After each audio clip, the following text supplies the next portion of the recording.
Hey all, welcome back to another video. Today I am again doing another music video, or like a video like based on music, whatever. And I am going to be just ranking my favorite albums. This is one of the rare unscripted videos I make.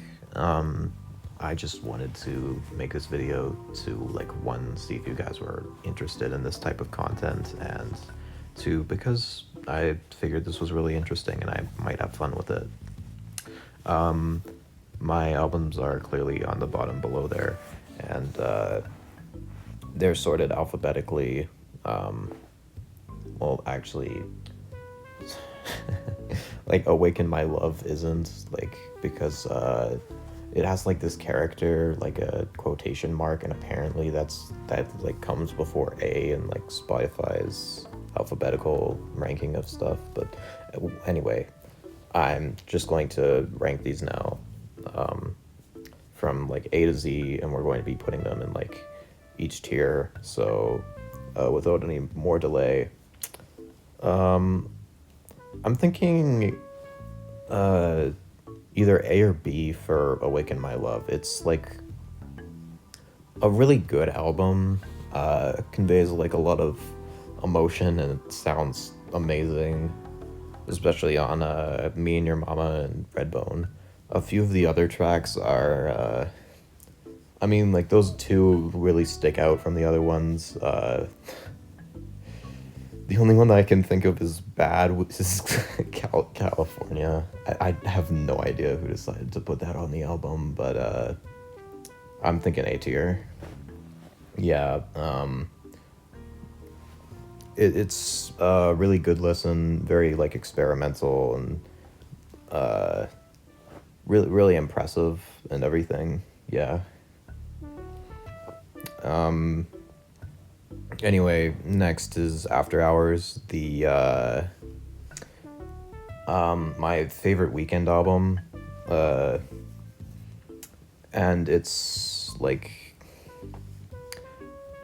it's very, it's kind of hard to describe on paper. There's a lot to it.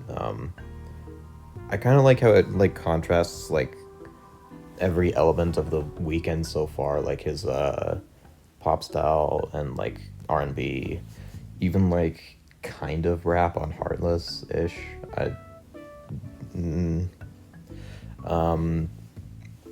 So anyway, it's very good. I'm just gonna leave it in A tier. That's not the final ranking, and my finger's just tired.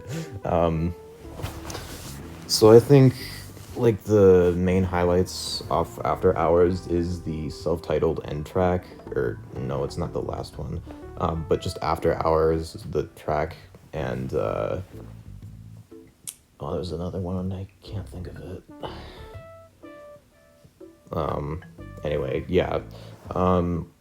The worst ones off this were like definitely like some of the pop songs, some of the singles, which isn't necessarily because they are bad songs, but because like they're just a lot less interesting than the rest of the album. And well, like, just considering how overplayed they are, they kind of you kind of just can't recognize the creativity like that. So anyway, I'm putting this in low A tier.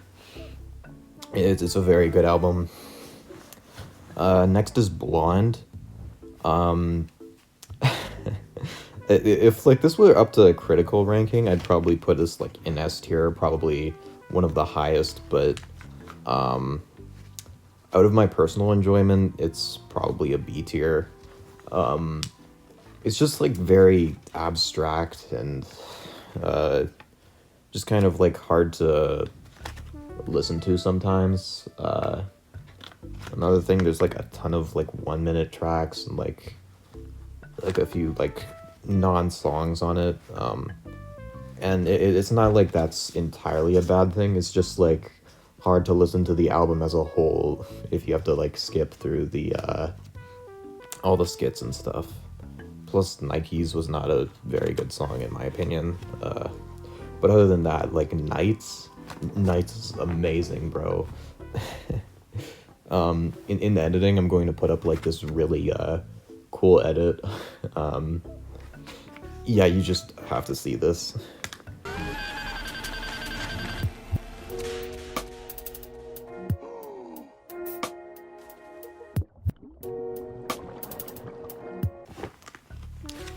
Anyway, so like the album itself, really good. Like it's kind of like an introspection to like Frank's sense of self or something. Again, it's like kind of abstract. I'm not really good with that.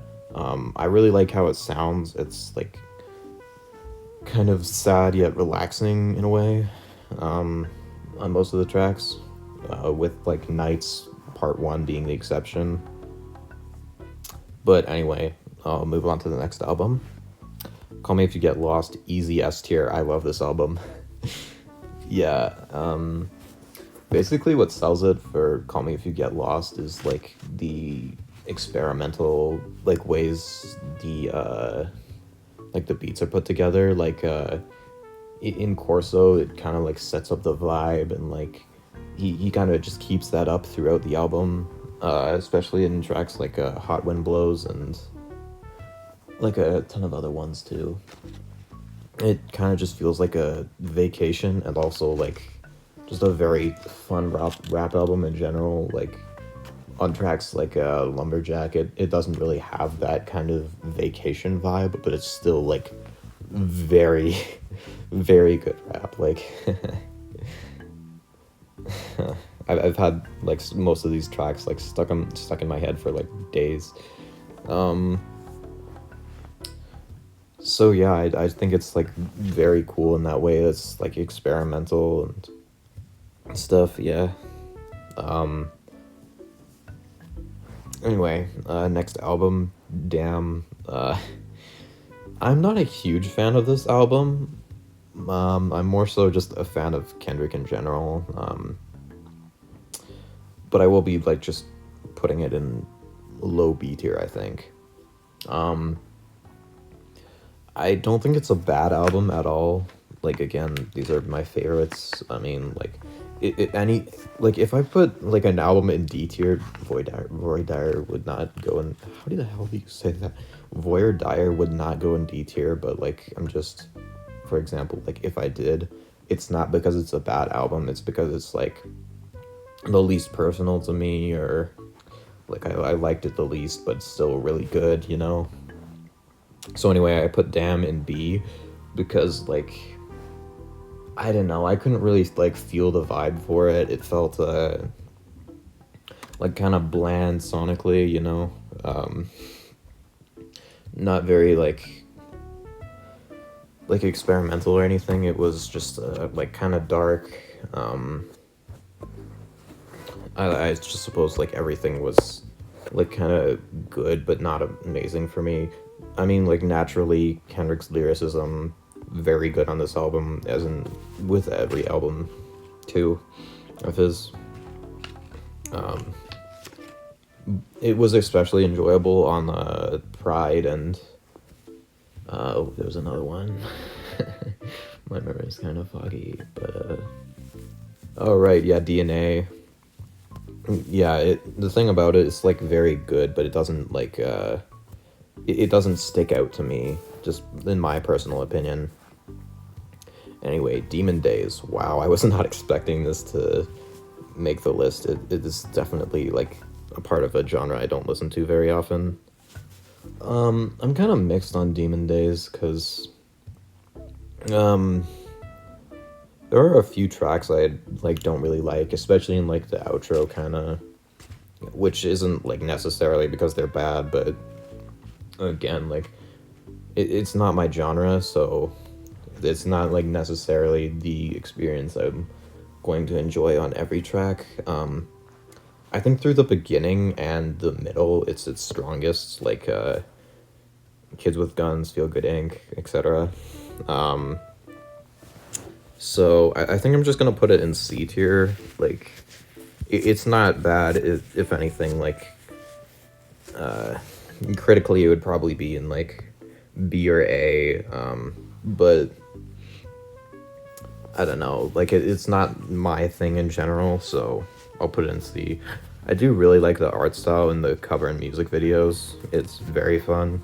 I'm actually kind of wanting to put it in like low B tier, but at the end of the day, I think it contrasted with everything else. It's just C. Drunk, another favorite of mine. I actually don't know where to put this one. Probably. It's either like really high A or like a part of S. I'm not entirely sure. And I don't know if it would go over Call Me If You Get Lost or not. It's definitely over Awaken My Love, but I think it's here. I've always loved Thundercats music from when I like initially got into it. The first track I heard was Lava Lamp off of this album. It was like randomly on like one of my Spotify daily mixes or anything. That is not how I recommend you find music. I just found this one track. It happened to be from an amazing artist who makes amazing albums. So it kind of has like that experimental R&B sound I like. It's like, in my eyes, it's kind of just a better version of Blonde because like it has that relaxing yet somewhat sad feel, but like done in a way that's appealing to my ears. It's probably like it is definitely worse than Blonde critically, but I don't know, I just really enjoyed this.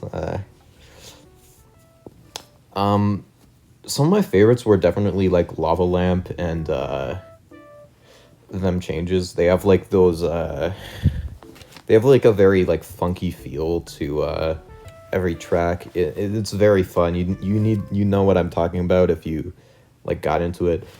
Another thing, it's very distinct. Like when I listen to a Thundercat track, I can definitely tell within like the first 3 seconds. He's such a creative artist, and I'll like always admire how he can like put these like amazing beats.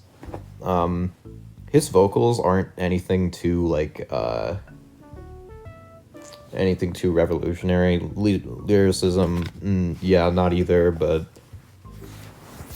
I mean like his voice is like kind of relaxing given the right context, but it's not like very, it's not the most notable part of the album. Flower Boy, I'm considering B or A. I'm thinking either high B tier or low A tier. I'm thinking high B, probably like best out of B tier. So the thing about Flower Boy, it was one of the second Tyler the Creator albums I got into. Naturally, it's kind of like hard to pick up the vibe after that. But it's still like really good. Like there's a lot of those like relaxing tracks, very like experimental. I hate to use that word so often, but that's genuinely what I like about a lot of the music I hear. I think like what mainly sells the appeal for Flower Boy is like the way they feel like somewhat simplistic yet like very well put together kind of for like all the beats, like vocals and everything. Some of my favorite tracks off the album were November. November was like the first track I got into off of this album. Like kind of relatable with the nostalgia, and I just really liked the beat. It kind of felt like it was just like drawing me in to this like, it's like this orange coated landscape with like, yeah, it really felt like kind of comforting. Good Kid, Mad City. If you watch my Kendrick video, you'd know this is my favorite album of all time. Really good. It pieces like everything about the album functions together like this kind of like huge soulful music machine that just like puts out like some of the greatest things I've ever heard. So it sounds amazing. Lyricism is amazing. What else do I have to say about it? Oh, right, yeah. I think a lot of the beats were good. I didn't uh, like Mad City and Backseat Freestyle. Uh, like they weren't like the greatest off of that album, but I think I really liked the echoey effect on Shireen and Art of Pure Pressure. Uh, Sing About Me. I cannot give that song enough praise. Uh, yeah, really good beat. Like it's kind of like sad, but also like easy to get a feel for. It's like really interesting. Um, yeah, it's overall like one of my favorite album. It is my favorite album, and yeah, I'm proud to put an S tier. Um, Goodbye and Good Riddance. On the contrary, oh damn, it's hard to put this one because I know it's not like an amazing album, but like on the same hand, like Juice World is one of my favorite artists, but unfortunately, I'm feeling like high C tier. Um, Goodbye and Good Riddance mainly hinges off of its like hinges off of its like heartbreak. Actually, I'm putting this in the low B tier. It mainly hinges off like this like heartbreak kind of like depressed feel, and it's like uh, and it's like it kind of like runs its course and feels like dry after a few tracks. There's definitely like high points off the album, like Lean With Me, uh,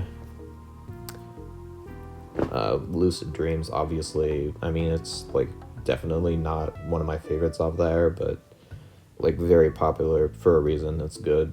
Um, uh, my other favorites were like, hold on, I'm just trying to recollect it. Hmm.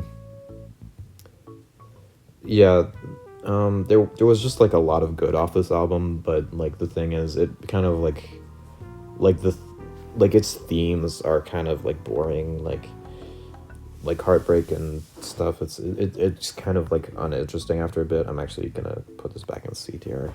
Um, it gets uninteresting after a bit. Like at its peak, it's one of like the greatest, but it like eventually like it is just like doesn't work as a full length album, you know. Anyway, Igor, on the other hand, like easy S tier.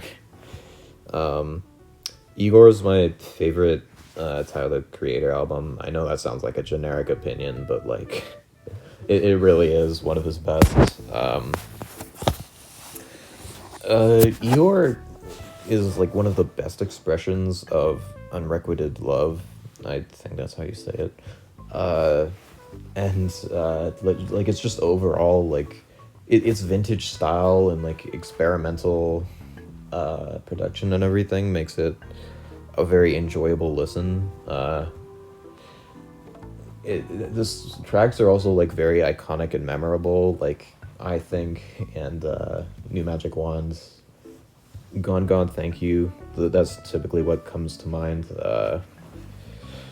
It's just like it kind of like ties both its like appealing vibe, like its like kind of message and themes, and like well actually it doesn't have much of a message, but like the story and the themes and like the and like the music part itself, it kind of like ties all that together into like the part where they're like kind of indistinguishable, like you can feel all of them at once. It's really great. I love like the usage of the like the kind of like a skeletal music instruments he uses throughout, like Earthquake, probably like Puppet kind of ish. I like don't remember everything about each track, but like I really do like how you can like feel like the emotions in each track. And yeah. Anyway, it is what it is. Just right after Drunk, it's kind of like it's kind of the same album as Drunk-ish. Like it's just shorter. It has like slightly worse tracks, but they're still really great. It has like that same like funky kind of sad, but like still catchy kind of feel. It's like it's basically the same thing, but like off a different album.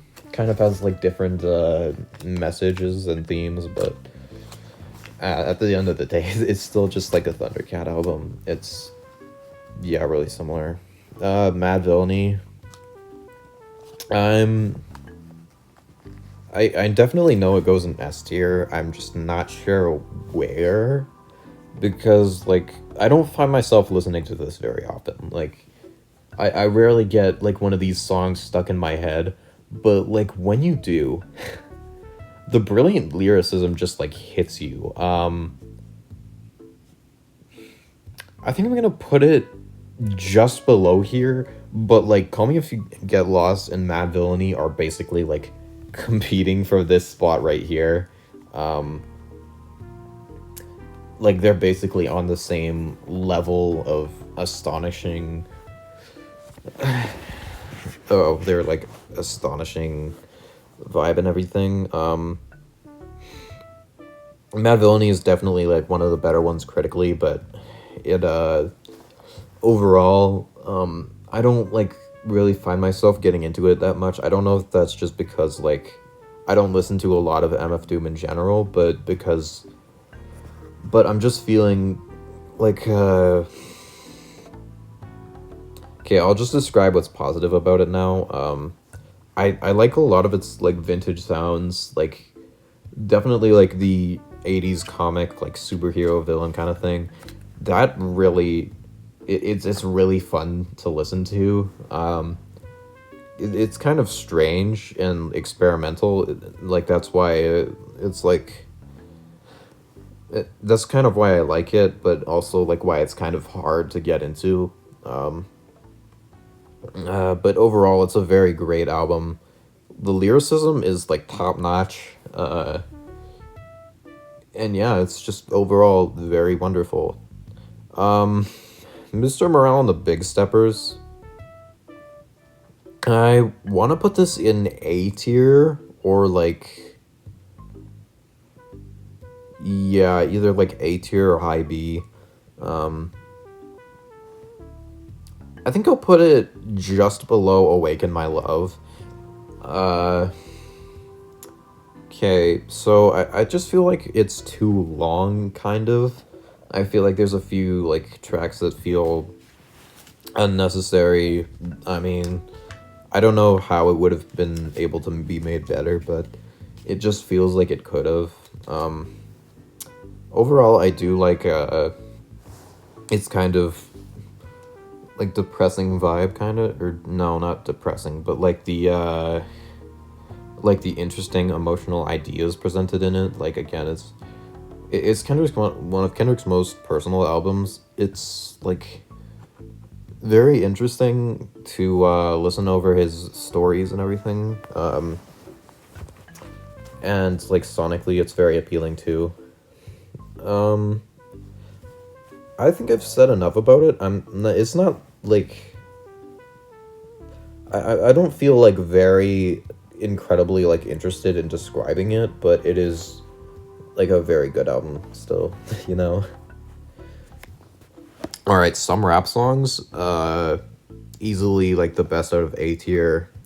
Some rap songs should be like the one album that sticks out on this complete list. Like, if there's anything that you should pick up about this, it is definitely that it's completely different compared to the rest of the albums. It's like it like tries this very like kind of